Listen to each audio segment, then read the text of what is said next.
अयोध्या में 22 जनवरी को रामलला की प्राण प्रतिष्ठा होगी। इससे पहले नए साल पर भक्तों में भगवान राम का दर्शन करने के लिए लंबी कतार लगी हुई थी। नए साल पर अयोध्या में भक्तों का उत्साह देखने को मिला है।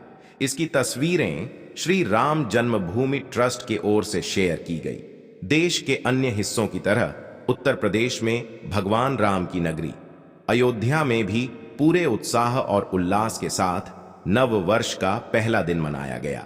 नव वर्ष के पहले दिन सोमवार को अयोध्या में बड़ी संख्या में लोग भगवान रामलला के दर्शन के लिए पहुंचे। कई लोगों ने सरयू नदी में डुबकी लगाई, जबकि अन्य लोगों ने प्रतिष्ठित लता मंगेशकर चौक पर एकत्र होकर नए साल के पहले दिन का स्वागत किया। नमस्कार दोस्तों, स्वागत है आप सभी का एक बार फिर से। तो आज हम बात करेंगे अचानक अयोध्या पहुंचा, सैकड़ों गिद्धों का झुंड जटायु देख चौंकी दुनिया। इस बात में कितनी सच्चाई है। 14वीं शताब्दी में जब भारत में मुगलों का शासन हुआ तो श्री राम जन्मभूमि को नष्ट कर वहां बाबरी मंजिल बना दी गई। 1525 में राम जन्मभूमि मंदिर को बाबर के सेनापति मीर बांकी ने ध्वस्त करवाया था। तीर्थ नगरी अयोध्या को सतयुग में वैवस्वत मनु ने बसाया था। यहीं प्रभु श्री राम का जन्म हुआ, जिसका जिक्र वाल्मीकि की रामायण में भी है। सालों तक चले राम राज्य के बाद जब श्री राम ने जल समाधि ले ली तो अयोध्या नगरी सूनी हो गई। लेकिन अब अयोध्या में बन रहे भव्य राम मंदिर को लेकर दुनिया भर के राम भक्तों में उत्साह देखा जा रहा है। 22 जनवरी को होने वाले रामलला की प्राण प्रतिष्ठा कार्यक्रम को लेकर हर कोई अपने तरीके से खुशी मना रहा है। कोई अपने सिर पर राम मंदिर का मॉडल लेकर घूम रहा है तो कोई भंडारे लगाकर खुशी मना रहा है। अयोध्या में राम मंदिर का उद्घाटन आगामी 22 जनवरी को किया जाएगा, जहां प्रधानमंत्री मोदी, उत्तर प्रदेश के मुख्यमंत्री योगी आदित्यनाथ और 6000 से अधिक लोगों के भव्य प्राण प्रतिष्ठा समारोह में भाग लेने की उम्मीद है। सोनिया गांधी, मल्लिकार्जुन खड़गे, नीतीश कुमार, ममता बनर्जी समेत राजनीतिक दलों के बड़े नेताओं को आमंत्रित किया गया है। वहीं फिल्मी जगत से अमिताभ बच्चन, माधुरी दीक्षित, अनुपम खेर, अक्षय कुमार, रजनीकांत, संजय, लीला भंसाली, मोहनलाल, धनुष, रणवीर कपूर, आलिया भट्ट, अजय देवगन, सनी देओल, प्रभास, यश समेत अन्य हस्तियों को भी समारोह के लिए आमंत्रित किया गया है। आज हम आपसे बात करने वाले हैं दो अहम खबरों की, और दोनों जुड़ी हुई है। भगवान श्री राम की जन्मभूमि से पहले खबर है, जहां पर राम जन्मभूमि के बाद एक और आंदोलन की शुरुआत होने वाली है। वहीं दूसरी खबर है, जहां भगवान श्री राम की जन्मभूमि पर पहुंचे महात्मा जटायु। आपने भी यह खबर कहीं ना कहीं सुनी जरूर होगी, लेकिन आपके मन में भी जिज्ञासा होगी कि क्या यह खबर सच है या नहीं है। आज हम इसकी विस्तृत जानकारी आपको देने वाले हैं। तो चलिए शुरू करते हैं।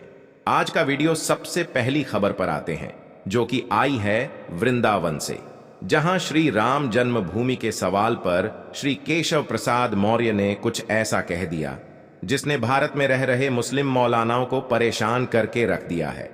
दरअसल यह बात है वृंदावन की, जहां साध्वी रतम भरा देवी का जन्मदिन मनाया जा रहा था, और साध्वी रतम भरा का यह 60वां जन्मदिन था, जिस पर 3 दिवसीय कार्यक्रम था। यहां पर देश के गृह मंत्री अमित शाह जी को भी आना था, लेकिन खराब मौसम के चलते वह नहीं आ पाए।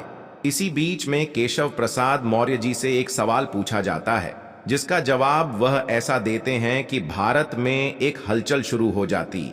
केशव प्रसाद मौर्य उत्तर प्रदेश के डिप्टी सीएम है। इस मौके पर जब डिप्टी सीएम से यह सवाल किया गया कि श्री राम जन्मभूमि के बाद अब क्या होगा, उन्होंने जवाब दिया कि राम मंदिर तो बन गया है, अब श्री कृष्ण जन्मभूमि की तैयारी की जा रही है। 22 जनवरी को अपने गांव, अपने शहर को अयोध्या और अपने घर को श्री राम मंदिर समझकर आप सभी लोग दिवाली मनाएं। यानी कि केशव प्रसाद मौर्य जी ने यह बात कह दी है कि अब राम मंदिर के बाद बारी है श्री कृष्ण जन्मभूमि की, जिसको लेकर देश भर में आंदोलन शुरू भी किया जा चुके हैं, और सबको इंतजार है 22 जनवरी का। जब 22 जनवरी को भगवान श्री राम की प्राण प्रतिष्ठा की जाएगी, उसके बाद यह अंदाजा लगाया जा रहा है कि श्री कृष्ण जन्मभूमि की मुक्ति की तैयारी भी शुरू हो जाएगी, क्योंकि डिप्टी सीएम केशव प्रसाद मौर्य ने यह कहा है कि श्री कृष्ण मंदिर की तैयारी की जा रही है। इसका मतलब कुछ ना कुछ बीजेपी में इस मुद्दे को लेकर चल जरूर रहा है, और उम्मीद है कि 2024 के चुनाव में यह बात जनता के सामने रखी भी जाएगी। आपको क्या लगता है दोस्तों, वह भी हमें कमेंट अवश्य करें। अब दोस्तों, धरती पर मानव जीवन और प्राकृतिक के चक्र का संचालन करने के लिए पशु पक्षी और जीव जंतु की सक्रिय भागीदारी रहती है। किसी भी पशु पक्षी और जीव जंतु के विलुप्त होने के कगार पर पहुंचने से प्राकृतिक संतुलन गड़बड़ा जाता है। गिद्धों की लगातार काम हो रही संख्या के चलते इन्हें लुप्त प्रजाति के पक्षियों में शामिल किया गया है। गिद्धों को प्रकृति का सफाई कर्मी कहा जाता है। मिल्कीपुर क्षेत्र के जंगलों एवं ग्रामीण क्षेत्रों में प्रकृति के सफाई कर्मी और विलुप्त प्रजाति के पक्षी गिद्ध झुंड के रूप में दिखाई देने लगे हैं। गिद्ध मृत्यु प्राणियों के अवशेषों को खाकर पर्यावरण को स्वच्छ बनाए रखने में महत्वपूर्ण भूमिका निभाते हैं। एक तरह से मनुष्यों की सहायता करते हैं। वह कई तरह की गंभीर संक्रामक बीमारियों से मनुष्यों की सुरक्षा भी करते हैं। प्राकृतिक वातावरण में भी गिद्ध महत्वपूर्ण भूमिका का निर्वाह करते हैं। एक अद्भुत खबर आ रही है अयोध्या से कि पता लग रहा है कि अयोध्या में महात्मा जटायु पहुंच चुके हैं। दोस्त, आपको याद होगा कि सन 2000 के बाद से कहीं भी गिद्ध दिखाई नहीं देते थे और अचानक 23 साल बाद अयोध्या नगरी में गिद्धों का झुंड पहुंच गया है। लोग कह रहे हैं कि यह साक्षात जटायु हैं जो भगवान श्री राम के मंदिर के प्राण प्रतिष्ठा में शामिल होने के लिए आए हैं। दोस्तों, अयोध्या से जटायु जी के प्रवेश की यह खबर जैसे ही लोगों को मिली, यह बना रहे हैं। मीडिया भी कवरेज करने के लिए अयोध्या पहुंच चुकी है, क्योंकि यह अपने आप में बड़ी खबर है कि जटायु जी अयोध्या पहुंच चुके हैं। आप में से ज्यादातर लोगों ने यहां देखा होगा कि पिछले कई दशकों से गिद्ध हमें भारत में देखने को नहीं मिलते हैं, लेकिन अचानक इनका पूरे भारत में और कहीं नहीं सिर्फ एक जगह पर दिखना, ये किस ओर इशारा कर रहा है? आखिर क्यों ये गिद्धों के बड़े बड़े समूह अयोध्या पहुंच रहे हैं? लोग ये कहने लगे थे कि अब गिद्ध केवल किताबों में ही देखने को मिलेंगे, लेकिन साक्षात देख पाना अपने आप में एक चमत्कार है, वह भी अयोध्या में जब राम मंदिर की प्राण प्रतिष्ठा होने जा रही है। यह अपने आप में एक चमत्कार है। जहां तक जटायु का सवाल उठता है तो जटायु का रामायण में जिक्र मिलता है कि महाराज दशरथ के मित्र थे। देवासुर संग्राम में उन्होंने महाराज दशरथ का साथ दिया था और उसके बाद जब माता सीता का हरण हुआ तो उस समय जटायु ने जब देखा कि रावण माता सीता को लिए हुए आसमान में चला जा रहा है पुष्पक विमान पर, तो जटायु ने पूरी कोशिश की। माता सीता को बचाने की आसमान में जटायु उड़ते हुए पहुंचे और रावण से युद्ध हुआ। जटायु का अंत में रावण ने तलवार से एक पंख काट दिया, जिस कारण से जटायु नीचे पृथ्वी पर आ गिरे। बाद में जब भगवान राम उनके समीप पहुंचे तो उन्होंने कराहते हुए जटायु को देखा तो उन्होंने हे तात कहकर संबोधन किया। जटायु जी ने श्री राम को सारी कहानी बताई कि माता सीता को रावण लेकर गया है। भगवान राम ने यह भी कहा कि हम आपको अमर कर देते हैं, लेकिन जटायु ने कहा कि नहीं, मुझे अमरता नहीं चाहिए, मुझे ऐसा समय दोबारा नहीं मिलेगा। अभी आप हमारे सामने हैं। मैं कितना भाग्यवान हूं कि आपके हाथ में, आपके सामने हमारे प्राण निकल रहे हैं। अगर अमर हो गए तो दोबारा ऐसा समय नहीं आएगा।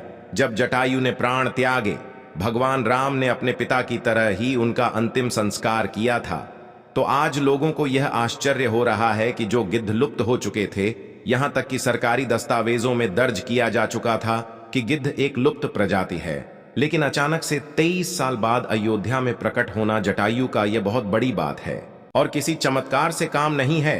अयोध्यावासी भी ऐसा मान रहे हैं, यानी कि जिस प्रजाति के बारे में यह दुनिया यह मान बैठी है कि यह प्रजाति अब दुनिया में एजिस्ट ही नहीं करती, लेकिन भगवान श्री राम की महिमा ऐसी है कि जैसे ही मंदिर की प्राण प्रतिष्ठा की शुभ घड़ी आई, ना जाने कहां से जटायु महाराज स्वयं साक्षात अयोध्या में प्रकट हो गए।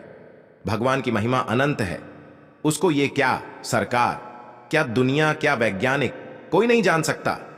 आज जटायु जी का अयोध्या में आना यह वैज्ञानिकों को भी चुनौती देता है, उन नास्तिकों को भी चुनौती देता है और भारत में कन्वर्टेड हो चुके हैं उन कट्टरपंथियों को भी चुनौती देता है जो ये कह रहे हैं कि भगवान श्री राम का मंदिर हम एक ना एक दिन गिरा देंगे जब हमारी सत्ता आएगी। अरे मूर्खो, जब स्वयं 83 कोटि देवता, सूर्य, नाग, किन्नर, यक्ष, गंधर्व भगवान श्री राम के इस मंदिर की रक्षा का प्रण ले चुके हैं, तो तुम क्या, तुम्हारी आने वाली 1000 पीढ़ियां भी इस मंदिर का कुछ नहीं बिगाड़ सकती। दोस्तों, इस खबर ने पूरे भारत में तहलका मचाया हुआ है। न सिर्फ भगवान श्री राम को मानने वालों में, बल्कि जो भगवान श्री राम को गाली भी देते हैं वह भी मजबूर हो गए हैं। भगवान श्री राम की महिमा मानने को यहां एक चीज कहना चाहेंगे, जो लोग गाली देते हैं उनके ही किसी शायर ने लिखा है कि फानूस बनकर जिसकी हिफाजत हवा करें, वह क्षमा क्या बुझे जिसे रोशन खुदा करें। तो जब प्रकृति खुद आ रही है, भगवान श्री राम की प्राण प्रतिष्ठा में कुदरत के नए नए चमत्कार हो रहे हैं। ऐसे मंदिर को गिराने वालों को एक बार सोचना चाहिए कि क्या वह कभी गिरा पाएंगे।